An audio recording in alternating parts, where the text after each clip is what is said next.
Hello बच्चों, स्वागत है आपका अपने यूट्यूब चैनल जैकपुर पे। बच्चों, आज के इस वीडियोज़ में हम करने वाले हैं क्लास 8 का गणित, जिसका होगा एक्सरसाइज 2.1।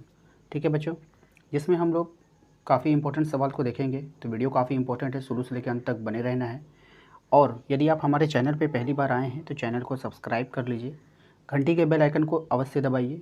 इससे होता यह है कि जब भी हम आप लोगों के लिए कोई भी वीडियोज़ बनाते हैं तो इसका नोटिफिकेशन आपको पहुँच जाता है।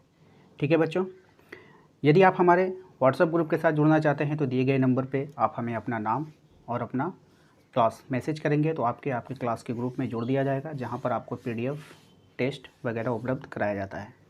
ठीक है बच्चों, तो चलिए आज का क्लास शुरू करते हैं। देखिए, आज का ये जो पहला सवाल है, आप इसे गौर से देखिए।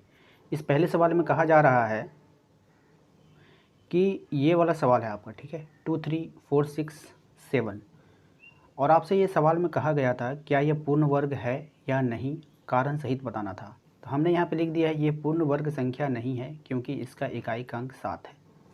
इससे आपको कुछ समझ में नहीं आएगा। ठीक है, क्यों समझ में नहीं आएगा? क्योंकि इसके पहले कुछ नियम्स होते हैं जिन्हें आपको पढ़ना होगा। ठीक है बच्चों, तो चलिए सबसे पहले हम उस नियम को जानते हैं कि वो नियम क्या है। देखिए, पूर्ण वर्ग कोई भी संख्या पूर्ण वर्ग होगी, इसका नियम है। क्या नियम है? सबसे पहले आप ये इस बात को समझिए कि पूर्ण वर्ग कहते किसको हैं। जैसे हमने 16 लिखा, ठीक है, तो ये जो 16 है बच्चों, ये 4 का पूर्ण वर्ग।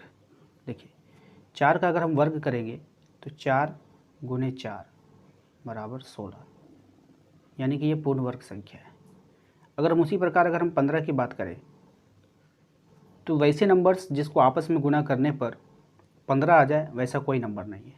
जैसे हमने 16 के लिए किया था, 4 एक ऐसा नंबर था जिसको 4 से गुना करने पर कितना आ जा रहा था बच्चों? 16 आ जा रहा था, यानी 4 का स्क्वायर कितना था बच्चों? 16 था। उसी प्रकार 15 का कोई भी नंबर नहीं है, इसीलिए 15 जो है नहीं होगा। ठीक है, यानी कि पूर्ण वर्ग नहीं होगा। इस तरह से पूर्ण वर्ग होने के कुछ नियम्स हैं, कुछ कानून हैं, आप उसे देख लीजिए क्या है। सबसे पहले नियम कहता है कि जिस संख्या के अंत में 2, 3, 7, 8 रहता है वो पूर्ण वर्ग संख्या नहीं हो सकता है। यानी कि कोई भी नंबर्स अगर आपको इस तरह से दे दिया है 2, 6, 4, 7, यानी 2, 6, 7 दे दिया, ठीक है, अगर आपसे कहा जाए बताइए ये पूर्ण वर्ग संख्या है कि नहीं, तो आपने नियम नंबर 1 में पढ़ा है कि जिस संख्या के अंत में यानी इकाई के अंक में 2, 3, 7, 8 रहेगा वो पूर्ण वर्ग संख्या नहीं होगा। तो अब आपको इसमें कोई दिमाग लगाना ही नहीं है ये किसका स्क्वायर है या नहीं है। आपको यहाँ पर सबसे पहले कह दिया गया है कि 2, 6, 7 है, और आप नियम में पढ़े हैं, यानी आपको ये वाला बात आपको दिमाग में फिट कर लेना है, यानी रट लेना है कि 2, 3, 7, 8 अंत में यानी इकाई की जगह पर 2, 3, 7, 8 रहेगा तो वो पूर्ण वर्ग संख्या नहीं होगा। तो सबसे पहले आप इकाई अंक चेक करेंगे कितना है, इकाई अंक में 7 है, यानी कि इसमें आ गया, तो ये पूर्ण वर्ग संख्या नहीं होगा। ठीक है बच्चों, सबसे पहला बात, इसे आपको अच्छे से याद कर लेना है, काफ़ी इम्पॉर्टेंट है। और ये चीज़ जो है आपका कभी आपका जो है पीछा नहीं छोड़ेगा, ये आपका सब दिन काम आएगा। यानी कि आप जब मैट्रिक पास भी कर जाएंगे ना तो आपको कॉम्पिटिटिव एग्ज़ाम में भी काम में आएगा। तो चलिए नेक्स्ट चलते हैं। हमारा नेक्स्ट है, यदि किसी संख्या के अंत में शून्य की संख्या विषम होती है तो वह संख्या पूर्ण वर्ग नहीं हो सकती है। आइए अब इस लाइन को समझते हैं। यानी कोई भी संख्या है, देखिए जैसे कि 100 है, अगर हम इस 100 की बात करें और आपसे हम पूछें बताइए क्या ये पूर्ण वर्ग संख्या है, तो बिल्कुल है, क्योंकि ये 10 का स्क्वायर है। किसका स्क्वायर है बच्चों? 10 का स्क्वायर है, यानी 10 गुना 10 अगर करेंगे ना तो 100 आ जाएगा। ठीक है, तो ये पूर्ण वर्ग संख्या है। लेकिन यहाँ पे तो कुछ और कह रहा है, तो ये क्या है आप इसे समझिए। कह रहा है यदि किसी संख्या के अंत में शून्य की संख्या विषम होती है तो वह संख्या पूर्ण वर्ग नहीं होती है। सबसे पहले आप सम और विषम को समझिए। सम का मतलब होता है जिसका जोड़ा लग जाता है, जैसे 2, ठीक है, 4 जीरो, 6 जीरो, इसको हम 3 3 करके डिवाइड कर सकते हैं ना 6 जीरो को, तो ये जोड़ा लग रहा है, तो ये हो गया सम। और विषम की संख्या हम बता देते हैं, जैसे 1 हो गया, 3 हो गया, 5 हो गया, 7 हो गया, तो ये विषम है। तो कह रहा है यदि किसी संख्या के अंत में जीरो की संख्या विषम होती है, यानी कि अगर देखिए यहाँ पे आप बताइए 100 है, ये पूर्ण वर्ग है कि नहीं आपको बताना है, तो आप इसके जीरो की संख्या देखिए, ये सम है कि विषम है, तो सम है, 2 है तो सम है, तो ये पूर्ण वर्ग संख्या होगी। लेकिन अगर यही यहाँ पर 1000 रहता और आपसे कह दिया जाता बताइए कि ये पूर्ण वर्ग है कि नहीं, तो ये पूर्ण वर्ग नहीं होगा, क्योंकि इसके विषम संख्या है। जीरो की संख्या कितना है बच्चों, विषम है, तो ये पूर्ण वर्ग संख्या नहीं हो सकती है। ठीक है, इसी बात को कहा गया है, आपको याद कर लेना है कि यदि किसी संख्या के अंत में शून्य की संख्या विषम होती है तो वह संख्या पूर्ण वर्ग नहीं हो सकती है। ठीक है बच्चों, तो दो बात अभी आपने सीखा। सबसे पहला, यदि किसी संख्या के अंत में यानी इकाई के अंक में 2 3 7 8 रहेगा तो वो पूर्ण वर्ग नहीं होगा। दूसरा, यदि किसी संख्या के अंत में शून्य की संख्या जो है वो विषम होती है तो वो संख्या पूर्ण वर्ग नहीं होगी। चलिए तीसरा लाइन को समझते हैं। यदि शून्य की संख्या सम हो और शून्य को छोड़कर शेष संख्याएं पूर्ण वर्ग हो तो वह संख्या पूर्ण वर्ग संख्या होगी। यदि शून्य की संख्या सम हो और शून्य को छोड़कर शेष संख्याएं पूर्ण वर्ग हो तो वह संख्या पूर्ण वर्ग संख्या होगी। इस लाइन को समझने का समझाते हैं हम आपको। देखिए, मान लीजिए कि यहाँ पर आपका ना 15 है और डबल जीरो है, तब आप इसको देखेंगे कि ये डबल जीरो है, सम है, तो ये पूर्ण वर्ग संख्या हो जाएगा, तो बिल्कुल गलत। ठीक है, तो सिर्फ आपको जीरो देखने से काम नहीं चलेगा, शून्य को छोड़कर जो नंबर है आपको उसको भी देखना होगा, क्या ये पूर्ण वर्ग संख्या है। ठीक है, अगर ये नंबर्स पूर्ण वर्ग संख्या है तो बिल्कुल होगा। तो अब आप देखिए, मान लीजिए हमने लिख दिया 1600, लिख दिया, तो सबसे पहले देखिए जीरो वाला टर्म आ गया, तो आप क्या करेंगे, सबसे पहले देखेंगे अंतिम में 2 जीरो है, तो 2 जीरो है तो ये सम संख्या हो गया, तो ये वाला जीरो वाला टर्म पास कर गया। अब आप 16 को चेक करेंगे, ये जो 16 है क्या ये पूर्ण वर्ग संख्या है, तो 16 किसका स्क्वायर होता है बच्चों, 4 का स्क्वायर होता है, तो 4 गुना 4 16, तो 16 तो पूर्ण वर्ग संख्या है, इसलिए 16 अगर पूर्ण वर्ग संख्या है और इसके बाद 2 जीरो है तो 1600 भी पूर्ण वर्ग संख्या होगा। ठीक है, इस तरह से आपको चेक करना है।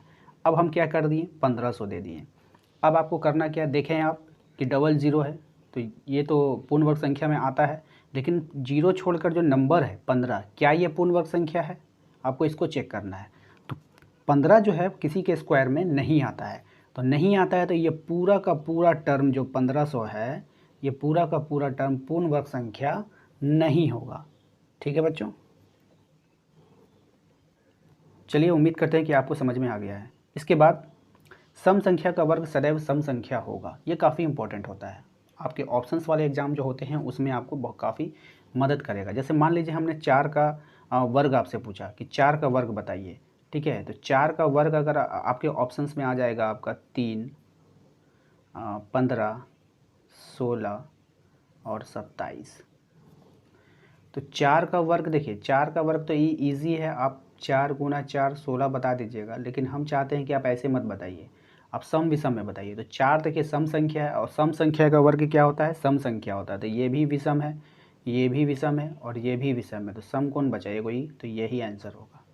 ठीक है, तो यही कहने का इसका मतलब था कि जो सम संख्या का वर्ग होता है वो हमेशा सम संख्या होता है और विषम संख्या का वर्ग सदा विषम संख्या होता है। यानी अगर हम 3 है विषम संख्या, 3 का अगर हम वर्ग करेंगे तो 3 3 9, ये भी विषम संख्या ही आएगा।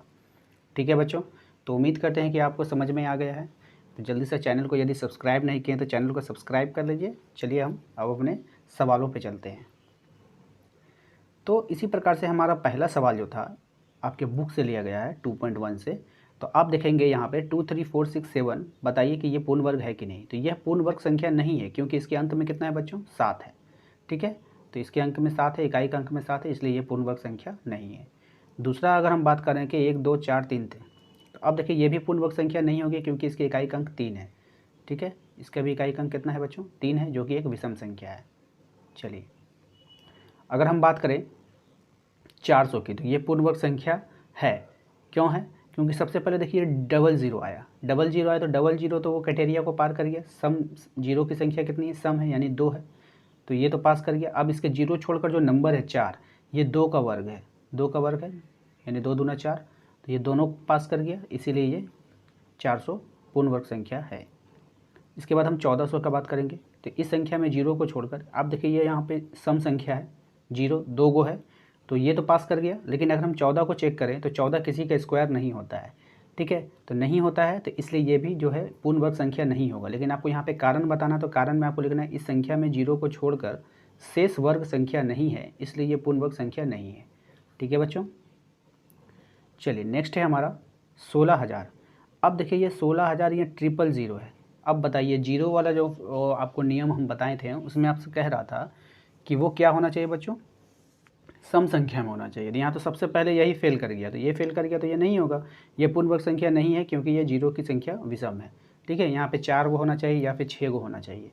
ठीक है, चलिए नेक्स्ट है हमारा 8452। ये पूर्ण वर्ग संख्या नहीं है क्योंकि यहाँ पे 2 पर समाप्त हो रही है।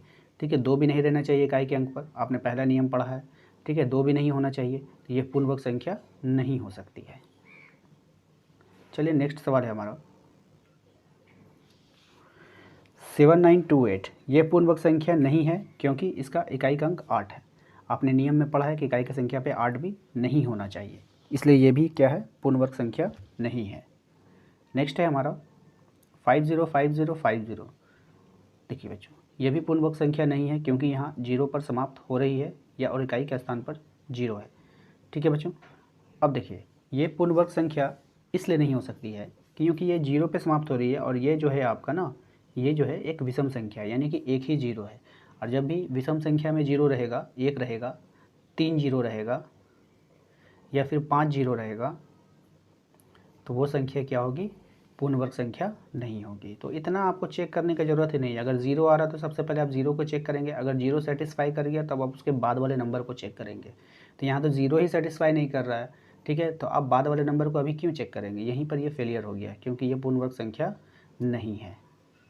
ठीक है बच्चों, तो उम्मीद करते हैं कि आपको आज का ये क्लास बिल्कुल समझ में आया है। क्लास समझ में आया है तो वीडियो को लाइक कर दीजिए, चैनल को सब्सक्राइब नहीं किए हैं तो चैनल को सब्सक्राइब कर लीजिए। मिलते हैं अपने अगले क्लास में। Thank you.